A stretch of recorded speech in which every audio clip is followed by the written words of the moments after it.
Have you ever walked into a coffee shop and just felt a certain vibe? You know, a sudden rush of energy or this sense of calm, or maybe a little spark of creativity. Well, that feeling is almost never an accident. It's a carefully crafted experience, and in this explainer, we're going to break down exactly how it's done. So, to see how this all works, we're going to visit 3 amazing specialty coffee shops, all in the same city. Now, they all sell the same thing, coffee, but one feels like this high-energy modern hub. Another is like a super chill artistic retreat. And the third, it's like a lush green oasis. First up, we've got Fonda Cafe. Just look at that design. It's dominated by this striking, confident red color, set against clean, neutral tones. The lines are all geometric, the space is really open. It just feels efficient and absolutely buzzing with energy. Okay, now let's step into Kama. The feeling here is a total 180.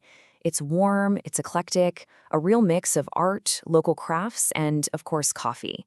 You can almost smell the fresh brew and feel the texture of the natural wood. That soft lighting and those beautiful murals just invite you to slow down, to connect. And for our third stop, we're at La Selva. Here you are immediately surrounded by life. I mean, there are plants cascading from the ceiling, natural light is just flooding the space, and all the materials feel earthy and organic. It's like a little pocket of nature, a tranquil refuge right in the middle of the city. So here's the big question, right? How can 3 places, all in the same business, in the very same city, create such profoundly different feelings? Well, the answer lies in what we could call the architecture of atmosphere, and we're about to dive into the key concepts designers use to craft these experiences. So, how do they do it? How do designers build these incredible experiences from the ground up? Well, it's not magic. They have a few key concepts in their toolkit, and these are the building blocks they use to tell a story with a space. First up is user experience, or UX. And you've probably heard this term for websites and apps, but it is just as critical for physical spaces. It considers everything, your emotions, what you see and hear, even how you physically react from the moment you think about going to the moment you leave. It's the whole shebang. Now, every great experience is built on a brand narrative. This is the core story the business wants to tell. Is it a story about speed and modernity, or is it about calm and connection? This story is the guide for every single design choice that follows. In the atmosphere is the result. It's what the source material calls the felt environment. I love that term. It's that tangible, holistic feeling you get when all the sensory elements, the light, the sounds, the textures, are all intentionally combined to make you feel a specific way. This quote here just nails it. Business thinkers Pine and Gilmore argue that businesses are basically staging a performance. The space is the stage, the products are the props, and the service is the script. The goal isn't just to sell you something, it's to immerse you in a memorable performance. Okay, so if business is theater, what tools do the directors, the designers, use to create the show? Let's take a look at how they turn those big, abstract ideas into a physical reality.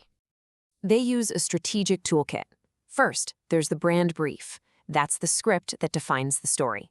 Second, the experience map, which is like the choreography, planning out the customer's every move.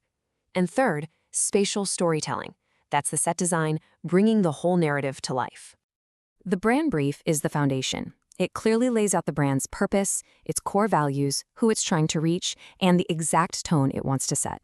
Think of it like a North Star that guides every single decision, from the color of the chairs to the music playing, making sure everything is perfectly on brand. Next up, designers use an experience map.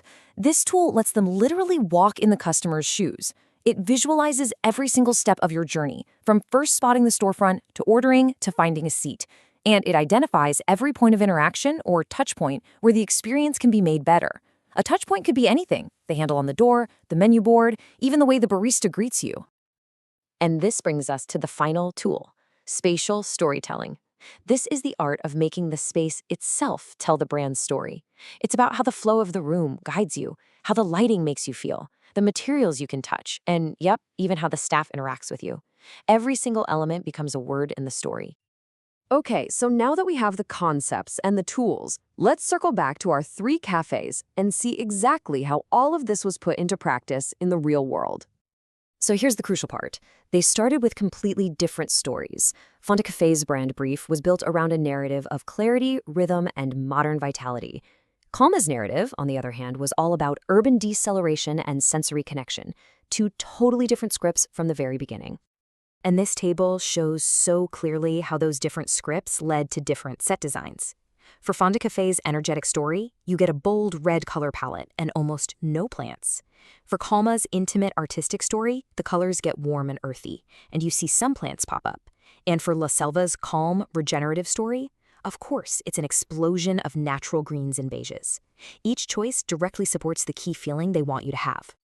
And this wasn't just for looks. This was hardcore business strategy. Fonda Cafe's design helped build a premium, exclusive brand. Kalma's design created a unique cultural hub, and La Selva successfully fostered an entire community around wellness. The design achieved real, tangible business goals. And that brings us to what I think is the most important takeaway here. Designing without a story is to fall into an empty aesthetic that can attract superficially but hardly generate emotional connection or lasting value. A great-looking space is nice, for sure, but a space that tells a story, that creates a connection that actually lasts. It's the difference between a place you visit once and a place you come back to again and again. So the next time you walk into a store, an office, or your favorite cafe, just remember, a space is never just a space. It's a stage, it's a narrative, it's an experience. The real question is, what story is it telling you? And maybe more importantly, is it a story you want to be a part of?